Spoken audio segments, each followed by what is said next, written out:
Okay तो भाई लोग यूएफसी फ्रीडम 250 हो चुका है खत्म एंड क्या नहीं देखने को मिला हमें इस फाइटिंग इवेंट के अंदर। इलिया टपुरिया क्विट करते हुए हमने देख लिया, एलेक्स पेरेरा को अपने हेवीवेट में आने के डिसीजन के ऊपर रिग्रेट करते हुए हमने देख लिया, जस्टिन गेची को अनडिस्प्यूटेड चैंपियन बनते हुए हमने देख लिया एंड सिरिल गान को एक बार फिर से इंटरिम हेवीवेट गोल्ड कैप्चर करते हुए हमने देख लिया। इस फाइटिंग इवेंट के अंदर जो हुआ है ना वो भाई सालों साल याद रहने वाला है। बेसिकली दो बिगेस्ट फैंडम का लाइव मर्डर होते हुए देखा है हमने इस इवेंट के अंदर।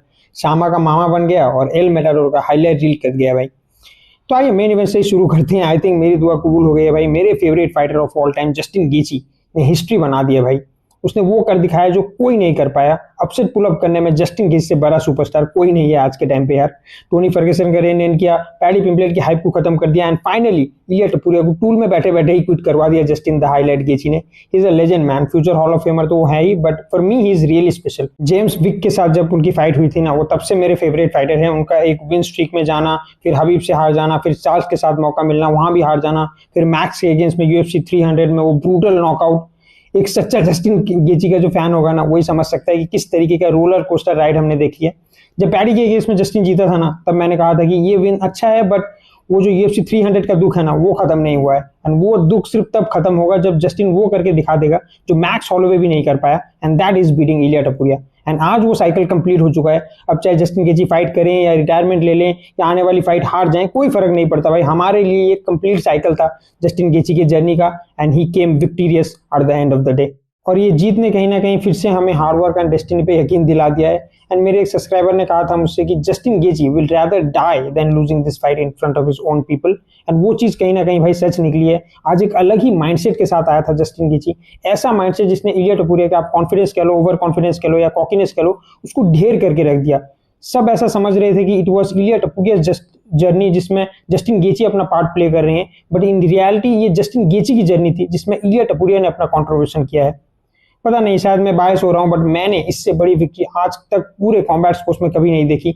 हमने मूवीज में देखा है, हमने कहानी में सुना है कि एक अंडरडॉग होता है, वो आता है और वो जो है एक ऐसा काम करके दिखाता है जो पहले कभी नहीं हुआ, राइट। बट रियलिटी जब आती है तो ऐसा अक्सर हमको देखने को नहीं मिलता। रियलिटी में जो फेवरेट होता है वही जीतता है। रियलिटी में जिसके पास ज्यादा स्किल्स होते हैं, जो ऑन पेपर बेहतर लगता है, वही कहीं ना कहीं जीत जाता है। बट आज की इस फाइट को अगर हम देखें तो ये एक सरियल मोमेंट है हमारे लिए, एंड यहाँ पे हमको वो चीज वापस से हमको बिलीव कराया है कि भाई जो अंडरडॉग होता है वो आके जो है चीजें बदल सकता है, and if he can do it I also can do it in my life too. ये चीज पे यकीन दिलाया है आज की इस फाइट ने, और यही कहीं ना कहीं ऐसी फाइट जो है हमको इस स्पोर्ट से प्यार करने में और ज्यादा मजबूर कर देती है। खैर फाइट के ऊपर आए तो राउंड 1 से इलिया बहुत ही ज्यादा फोकस थे। ही वाज वेरी कॉन्फिडेंट कि वो पहले राउंड में ही काम तमाम कर देंगे जस्टिन गेची का, और वही कॉन्फिडेंस कहीं ना कहीं ले डूबा है आज इलिया टपुरिया की इस फाइट के अंदर। आई मीन पहले राउंड में उनका प्रेशर खतरनाक होता है हमेशा, और आज भी था अगेंस्ट जस्टिन गेची। बट जस्टिन गेची जो है पहला राउंड धीरे धीरे जो है सर्वाइव कर लेते हैं और इलिया टपुरिया के बड़े बड़े पावर शॉट्स को झेल लेते हैं। बट सेकेंड राउंड जैसे ही आता है सीन धीरे धीरे बदलने लगता है। जस्टिन जो है अपने गेम प्लान को धीरे धीरे इंप्लीमेंट करने लगते हैं। Leg kicks, circle, jabs, elbows का एक परफेक्ट मिश्रण लेके आते हैं वो अपने गेम में, जो कहीं ना कहीं इलिया टपुरिया के मोमेंटम को तो ब्रेक करता ही है, उसके साथ उन्हें ब्रूटली हर्ट भी कर देता है। एंड इलिया टपुरिया जो है फिर ओवरथ्रो करने लग जाते हैं, जिससे वो गैस आउट होने लग जाते हैं, फटीग आने लग जाती है उनमें धीरे धीरे। फिर थर्ड राउंड में ऑलमोस्ट नॉकआउट ही कर दिया जस्टिन गेची ने इलिया टपुरिया को with that upper cut, and इतना पीटा ना कि 4 राउंड के बाद इलिया टपुरिया हार्ड टू क्विट यार। ब्रूटल बीट डाउन दिया है भाई जस्टिन गेची ने इलिया टपुरिया को। मुझे तो लगता है भाई मल्टीपल इंजुरीज दी है इस फाइट के अंदर जस्टिन गेची ने इलिया टपुरिया को। उनके फेशियल तो पूरा खराब कर दिया था उनका चेहरा, वहां पे तो बहुत सारे इंजुरीज नजर आ रहे हैं। प्लस रिप के पास भी जो वो एक नी थ्रो किया, मुझे लगता है वहां पे भी उनकी रिप्स ब्रोक हुई है डेफिनेटली। तो मल्टीपल इंजुरीज दी हैं जस्टिन गेची ने। और आप सबको पता है कि जस्टिन गेची भाई जिसको एक बार जनरेशनल बीट डाउन देता है ना, उसका दोबारा कमबैक करना बहुत मुश्किल हो जाता है। हमने टोनी फर्गसन के साथ वो होते हुए देखा है, फिर अभी हमने पैडी पिंपलेट को भी एक जनरेशनल बीट डाउन दिया है जस्टिन गेची। जस्टिन गेची जिसको फुर्सत लेके पीटता है ना तो भाई पीट ही देता है। इलिया टपुरिया के भाई बोल रहे थे कि we gonna continue the fight, कि हम फाइट करेंगे और 5th राउंड भी कंप्लीट करेंगे फाइट। बट उनके कॉर्नर मैच जो थे वो रिस्क उन्होंने समझा, वो पॉसिबल इंजुरीज को उन्होंने एनालाइज करते हुए ये फाइट को रोकना ही बेहतर समझा, जो कि मेरे हिसाब से वाइज डिसीजन था, क्योंकि थर्ड राउंड में काम खत्म हो गया था यार इलिया टपुरिया का। उसके बाद तो वो बस अपने जिगरे के दम में फाइट लड़ रहे थे। अब देखो इलिया टपुरिया फाइट हार गए हैं तो बहुत सारे लोग बहुत सी बातें करेंगे, अब बहुत डिमीन करेंगे इलिया टपुरिया को, बोलेंगे he was never that good. Arman Tsarukyan तो भाई पेल देता है इसे, जानबूझकर इसलिए फाइट नहीं ले रहा था इलिया टपुरिया जो है अरमान सारुकियन के अगेंस्ट में। एंड कहाँ हम इसका मुकाबला इस्लाम माकाजेव से कर रहे थे, ये तो भाई जस्टिन गेची से पिट गया, जो कि पास्ट प्राइम हो चुका है। बुढ़ो जस्टिन गेची से पिट गया ये तो। देखो यार, मेरे हिसाब से Ilia Topuria still a better fighter on paper compare to Justin Gaethje. उसने उन लोगों को हरा रखा है जिन्होंने जस्टिन गेची को पेल रखा है। So Ilia Topuria is definitely a better fighter. But दिक्कत कहाँ आई इस फाइट के अंदर कि उन्होंने कोई ढंग की गेम प्लान बनाई ही नहीं जस्टिन गेची के लिए। उन्होंने बहुत ही ज्यादा अंडर एस्टिमेट कर लिया जस्टिन गेची को एंड ओवर कमिट कर गए वो राउंड 1 में ही, सिर्फ ये प्रूव करने के लिए कि he can knock out Justin गेची in the first round, जिससे वो फटीग होने के साथ साथ एक्स्ट्रा डैमेज भी ले गए अर्ली राउंड्स में ही। जब तक उनको रियलाइज हुआ कि I am also human and मुझे भी कोई पेल सकता है, और अगर मैं दिमाग से फाइट नहीं लड़ा, अगर मैं फाइट आईक्यू का यूज नहीं किया, तो भाई यहाँ पे जो है मेरी रैली कट जाएगी। तब तक जो है बहुत देर हो चुकी थी and he was hurt at that time. I think ये लॉस जरूरी भी था उनके लिए। ये एक्चुअली में ये पॉइंट प्रूव करता है कि एवरीवन इज बीटेबल यार। हम कोई गॉड नहीं है, हम कोई खुदा नहीं है, हम कोई भगवान नहीं है, हम इंसान है यार। अपने आप में कॉन्फिडेंस रखना अच्छी बात है, पर आप अपने आप को अनबीटेबल मान लेना इट्स जस्ट डिल्यूजन। और डिल्यूजन जो है at the end of the day break होता ही होता है और सच का सामना आपको करना ही पड़ता है। हमजा चिमाएव ने वो सच का सामना किया और अब इलिया टपुरिया ने भी वो सच का सामना कर ही लिया है। So never ever count on your opponent. उसको कभी ये मत समझो कि ये तो भाई चिंदी फाइटर है, ये तो एकदम हलवा है यार, इसको तो मैं पहले राउंड में ही धजिया उड़ा दूंगा इसकी। क्योंकि कभी कभी जो है टेबल टर्न्स भी हो सकती है और उनकी धजिया उड़ाने के चक्कर में आप कहीं अपनी ही बैंड ना बजा लो। तो वही इस चीज का आपको ध्यान रखना ही पड़ेगा। और भाई 26 में दुनिया खत्म हो या ना हो इसका तो कोई पता नहीं, बट सारे अनडिफिटेड फाइटर जो हैं वो खत्म होते जा रहे हैं यूएफसी के अंदर से। हमजद का अनडिफिटेड रिकॉर्ड गया, इलिया का भी अनडिफिटेड रिकॉर्ड चला गया। अब मुझे लगता है नेक्स्ट माइकल मोरालिस होने वाला है। मैं तो भाई यही सलाह दूंगा माइकल मोरालिस को कि ये साल तो भाई रहने दो, आप अगले साल फाइट कर लेना। बाकी यहाँ तो मेरा भाई मन धक धक होने लग रहा है, क्योंकि जिस तरीके से बड़े बड़े फैंडम्स के सबसे बड़े बड़े फाइटर जो हैं हार जा रहे हैं फाइट, उससे जो है कहीं ना कहीं इस्लाम के लेके थोड़ा मन में शक आना चालू हो गया है कि भाई इसका बुरा साया जो है कहीं इस्लाम के ऊपर ना पड़ जाए। अगर इस्लाम आ रहा तो फिर तो भाई चैनल ही बंद कर देना पड़ेगा। आई मीन बचा ही कौन यार, बड़े बड़े फाइटर जिस रिलाई करते हैं वही तो हार के ऊपर हार ही जा रहे हैं यार। एलेक्स पेरेरा हार गए, हमजा चिमाएव हार गए, इलिया टपुरिया हार गए। अब ले दे के जो बेस्ट फाइटर बचा है वो तो हम इस्लाम माकाचेव ही बचा है।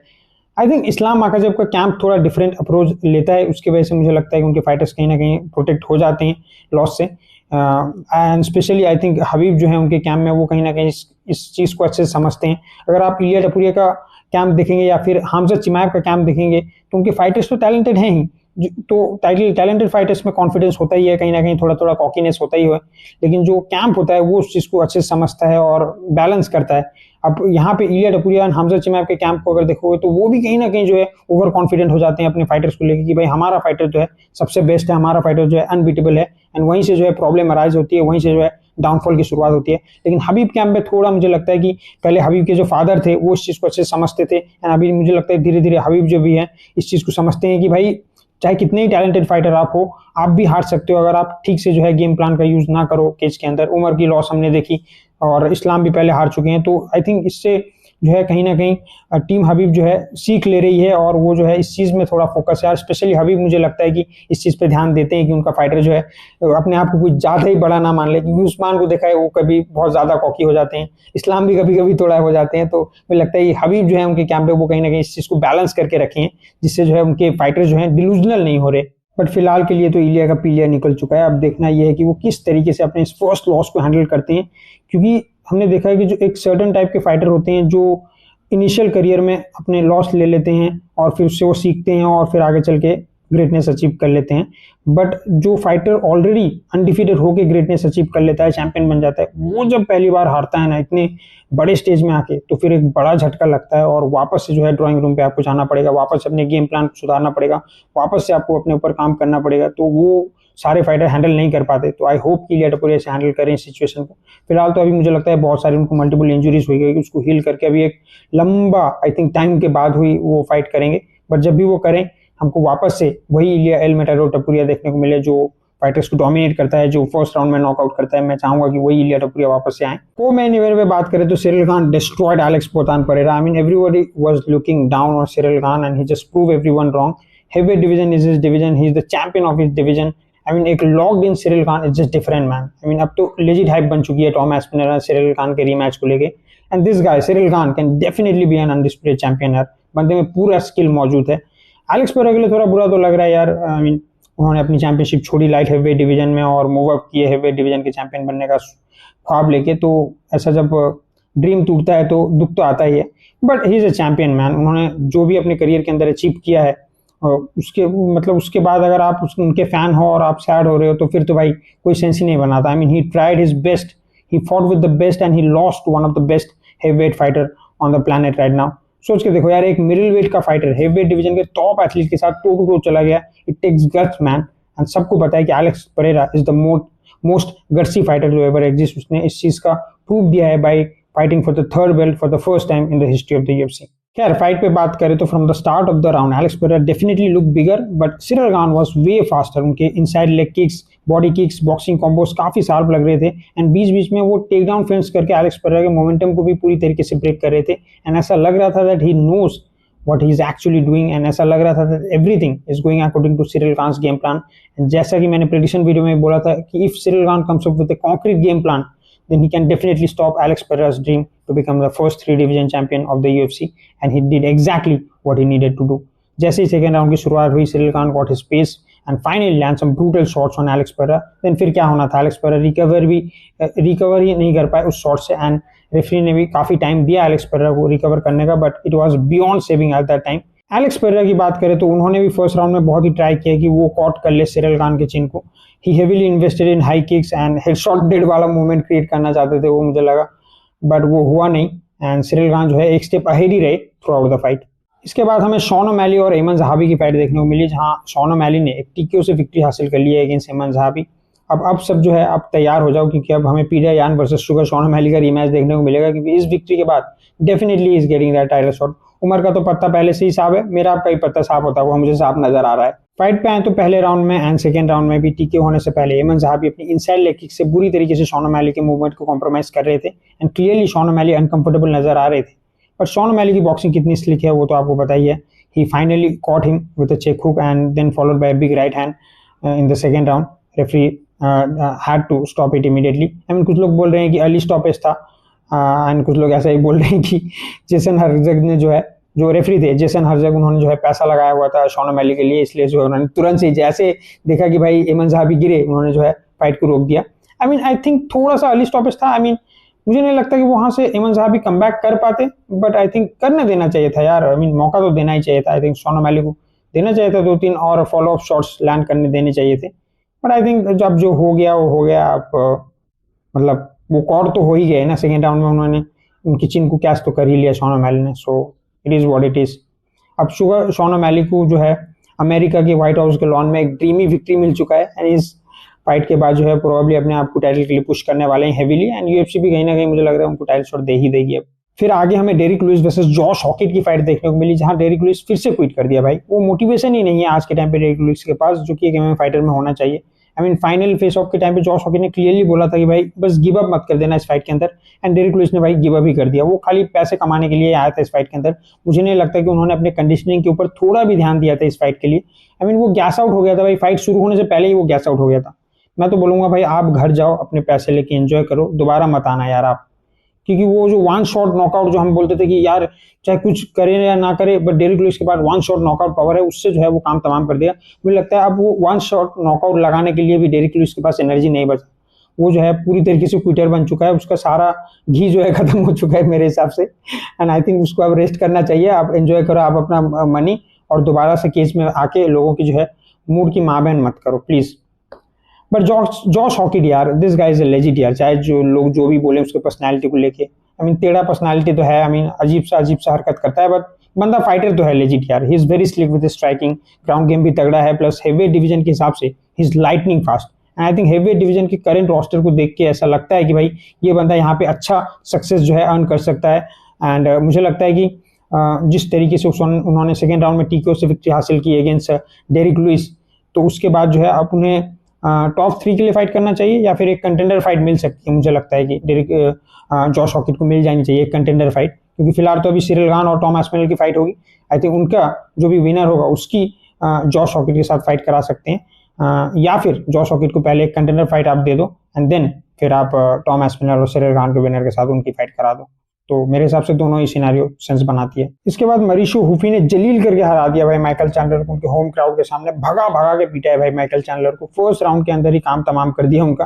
आई मीन यही रिजल्ट निकलता है जब आप कॉनर मैग्रेगर के चक्कर में अपनी पूरी प्राइम ईयर्स निकाल देते हो, एंड फिर आपको ऐसे यंग हंग्री किलर्स के साथ फाइट करना पड़ता है अपने बुढ़ापे में, and sad man, it's really sad and I don't understand कि उन्होंने ग्लोब्स क्यों नहीं हैंग किया। I mean it's already over man, आज तो रिटायरमेंट ले ही लेना चाहिए था। आप अमेरिका के व्हाइट हाउस में थे, ये एक हिस्टोरिक मोमेंट भी बन सकता था आपके रिटायरमेंट के लिए।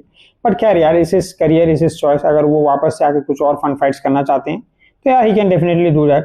बट मारिशो रूफी यार, this guy is a killer man. अगर आपके पास इलीट ग्राउंड गेम नहीं है एंड हाई फाइट आईक्यू नहीं है तो फिर इस बंदे को स्टॉप करना ऑलमोस्ट इम्पॉसिबल है लाइट वेट डिवीजन के अंदर। इनकी रीच, इनकी बॉक्सिंग, इनके लेग किक्स इस डिवीजन में किसी को भी रोकने के लिए काफी है। और आप चाहे मानो या ना मानो, अरमान सारूकिन ऐसे ही बैठा रह जाएगा एंड यूएफसी मारिशो रूफी को जो है अगला टाइटल शॉट दे देगी अगर ऐसे ही परफॉर्मेंसेस ऊफी निकालते रहे। बट मेरे हिसाब से ऊफी के still needs to prove a lot before fighting for the title. But this victory definitely made his position more solid as a top light weight contender this division. इसके बाद अमेरिकन फाइटर बो निकल की फाइट हमने देखने को मिली Kyle Daukaus के साथ एंड वो निकल की तो भाई निकल पड़ी यार। अपने अमेरिकन हाइप को पूरी तरीके से जस्टिफाई किया इस बंदे ने and he came, he showed a brilliant performance and he completely outclass Kyle Daukaus. Fight में आए तो एक डेडली टेकडाउन के साथ शुरुआत हुई इस फाइट की, जहाँ पे बो निकल ने जो है ऑलमोस्ट फाइट को ग्राउंड पे ही रखा, कंट्रोल कर रहे थे वो पूरी तरीके से फाइट को एंड पूरे राउंड को भी वो कंट्रोल कर लेते। मुझे लगता है पहला राउंड निकाल ही लेते, पर रेफरी ने जो है उठा लिया, उनको ब्रेक कर दिया एंड बोला कि आप वापस से फाइट को जो है फीट पे लड़ो। एंड जैसे ही फाइट को फीट पे लेके आए तो बहुत सारे लोगों को लगा होगा यहाँ जो है काइल डॉकस के लिए जो है एडवांटेज है, उसको उनको जो है मौका दिया गया है ये रेफरी की तरफ से, क्योंकि बो निकल तो ऑलरेडी ग्राउंड पे डोमिनेट कर रहे थे। लेकिन हुआ बिल्कुल उल्टा, एकदम शॉक कर दिया बो निकल ने। एक डेडली लेफ्ट हुक लैंड किया काइल डॉकस के ऊपर, followed by big right hand and then it was it. उतना ही था, बस उतना ही काफी था काइल डॉकस को फाइट से आउट करने के लिए। एंड इस विक्ट्री के साथ बो निकल फाइनली टॉप 15 में एंट्री ले चुके हैं of the middleweight division. Okay, तो फाइनली इस ग्राउंड इवेंट की आखिरी फाइट की तरफ आते हैं, जो कि टेक्निकली फर्स्ट फाइट थी यूएफसी फ्रीडम 250 की। Diego Lopes knock the hell out of Steve Garcia in the second round of this fight. Diego Lopes is truly a warrior यार। When he really decide to fight, he really decide to fight. I mean you know what I mean right. मतलब जब भी वो decide कर लेते हैं कि भाई अब तो मेरे को लड़ना है, वो फिर फाइट को पूरा डर्टी बना देते हैं। एंड फर्स्ट राउंड में ऐसा लगा कि वो हेजिटेट कर रहे हैं स्टीव गार्सिया के अगेंस्ट में। स्टीव गार्सिया जो है उन्हें अनकंफर्टेबल कर रहे थे, उन्हें बैकअप करने पे मजबूर कर रहे थे। बट जैसे सेकंड राउंड की शुरुआत हुई, Diego Lopez just straight up came for a dirty fight. उनके जो डेली कॉम्बिनेशन है ना, वो जब करेक्टली लैंड होते हैं फिर कोई चांस नहीं है कि सामने वाला जो है उससे रिकवर कर पाए। And Steve Garcia was out cold for a very long time. And आप चाहे कितना भी डिएगो लोपेज को टाइटल पिक्चर से दूर रखो, वो घूम फिर के वापस से उसके पास आ ही जाते हैं। आई मीन भले ही वो 2 बार टाइटल फाइट हार चुके हैं वोल्कानोव्स्की के अगेंस्ट में, बट आई थिंक वो बहुत जल्दी फिर से हमको टाइटल फाइट में नजर आएंगे। क्योंकि भाई आप कंप्लेन भी नहीं कर सकते इस बंदे के लिए, क्योंकि बंदा हमेशा कमबैक करता है, एक अच्छा कंपनी गाय भी है और मतलब शॉर्ट नोटिस फाइट लेता है, बैकअप फाइटर भी बन जाता है, एंटरटेनिंग फाइट भी पुट ऑन करता है और बहुत ज्यादा रिलायबल है कंपनी के लिए। तो डेफिनेटली कंपनी जो है इन्हीं जैसे फाइटर को जो है चांस देगी टाइटल के लिए फाइट करने के लिए, ना ही अरमान सारूकिन जैसे फाइटर को थोड़ी देगी। तो या दैट इज इट, यही था यूएफसी फ्रीडम 250 का पूरा event. It was phenomenal, definitely once in a life time kind of event था। जिस तरीके का माहौल बना था, जैसे वो यूएस के सारे मिलिट्रीज और एक अलग टाइप का पूरा एकदम मतलब खतरनाक एटमॉस्फेयर था, वो तो था ही।